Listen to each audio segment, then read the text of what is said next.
செவ்வாய் என்பவர் வந்து விவசாயத்துக்கு சொந்தக்காரர் என்பதனால, அத நான் உங்களுக்கு சொல்றேன்.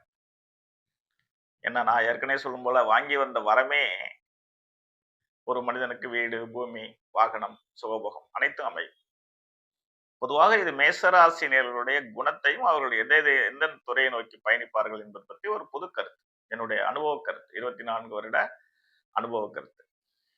அதனால அதுல வந்து விவாத கேள்விகள் என்பது வந்து சாத்தியமில்லை.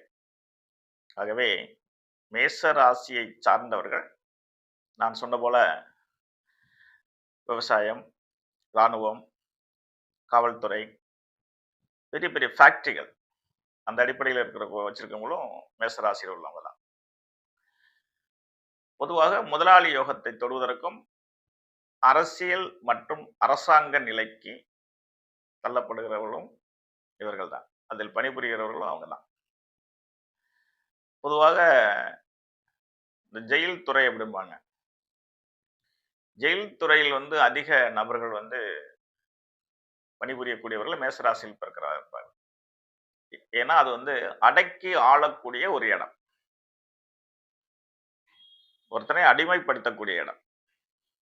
அப்போ அங்க ஆளுமை கொண்டவர்கள் தானே இருக்க முடியும். ஆகவே மேசராசியில் பிறந்தவர்கள் வந்து நான் சொன்ன இந்த அடிப்படை குணங்களோட பூமியில் வாழ பிறந்தவர்கள். மற்றபடி அவர்களுடைய லக்கணம் சற்று வித்தியாசமா இருந்தா, இந்த குணங்களிலும் நான் சொன்ன இந்த துறைகளிலும் சற்று வேறுபாடு இருக்கும்.